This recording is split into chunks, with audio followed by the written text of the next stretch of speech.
My dear students, this is Class 12 Maths, Chapter 6, Exercise 6.1 question number 1 பார்க்க போறோம். Prove by vector method that if a line is drawn from a center of a circle to the midpoint of a chord, then the line is perpendicular to the chord. ஒன்றும் இல்லை, இது பாருங்கள், இது ஒரு circle, இதனோட centre point ஓன்னு எடுத்துக்கலாம். அப்புறம் இது வந்து ஏபின்னு ஒரு கார்டு இருக்குது. அதாவது வட்டத்தினுடைய ரெண்டு முனையும் டச் பண்ணி ஒரு கோடு வரைஞ்சோம்னா அதுக்கு பேர் கார்டு. ஓகேவா? சரி, வட்டத்தினுடைய சென்டர் பாயிண்ட் ஓலிருந்து நான் ஒரு பர்பெண்டிகுலர் வரைஞ்சி வச்சுருக்கேன். அந்த பர்பெண்டிகுலர் இந்த கார்டை வந்து டச் பண்ணுற இடத்துக்கு வந்து சீன் பேர் கொடுத்துக்கிறேன். ஓகேவா? இப்போது ஓஏ அப்படின்னு ஒரு ரேடியஸ் இருக்குது, அதே போல் ஓபி அப்படின்னு ஒரு ரேடியஸ் வரைஞ்சிக்கலாம். அதாவது வட்டத்தினுடைய சென்டர்லேருந்து வட்டத்தினுடைய எண்டு வரைக்கும் வரையப்படுற கோடு தானே ரேடியஸு. அப்போ ஓஏ ஒரு ரேடியஸு, ஓபி ஒரு ரேடியஸ். ஓகேவா? So OA equal to OB equal to radius. ஓகேவா? இப்போது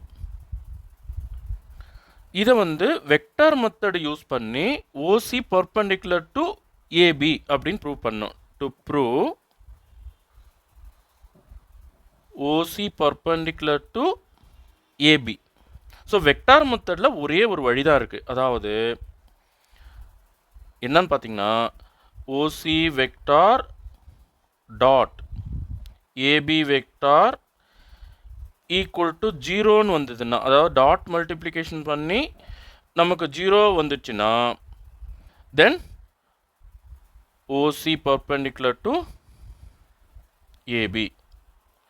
ஸோ இதுதான் நம்ம செய்ய வேண்டிய வேலை. ஓகேவா?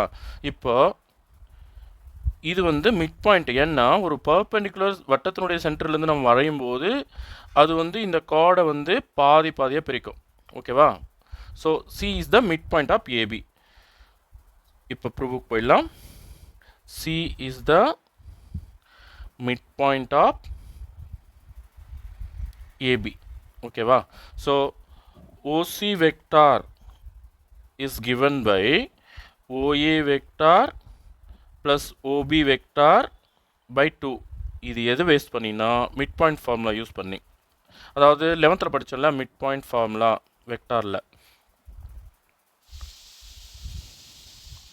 ஓகே, இப்போ ஏபி வெக்டார் அப்படின்றது வந்து பொசிஷன் வெக்டார் யூஸ் பண்ணி நம்ம எழுதும்போது OB vector minus OA vector அப்படின்னு எழுதலாம். பாருங்கள், செகண்ட் லெட்டர் வந்து பி. அப்போது பியில் வந்து எண்ட் ஆகுது, அதாவது டிஸ்டன்ஸ் கவர்டு வந்து ஏபி. அப்போ OB vector minus OA vector அப்படின்னு எழுதலாம். ஓகேவா?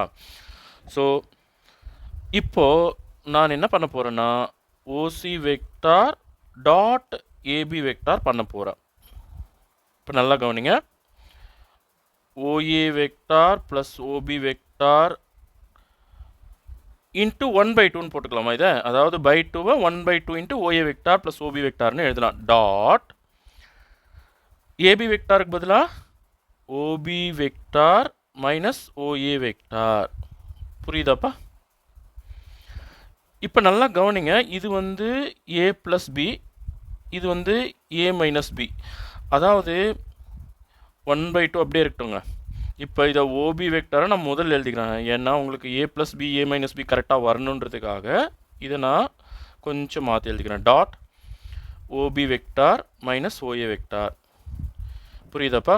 ஸோ நமக்கு 10th 9th படித்த formula A plus B into A minus B equal to A square minus B square.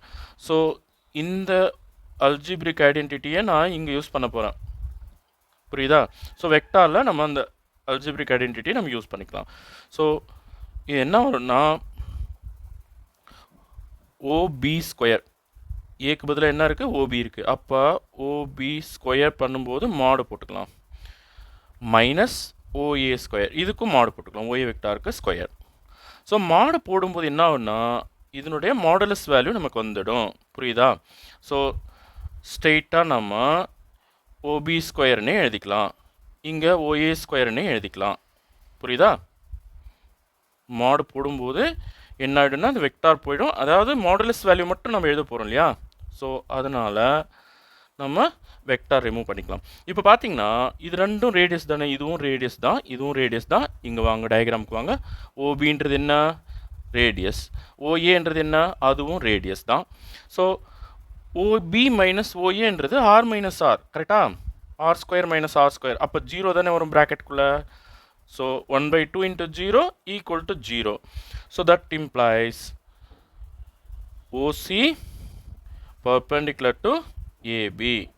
புரியுதாப்பா? Hence proved ன்னு எழுதிடலாமா? Hence proved. Thank you students.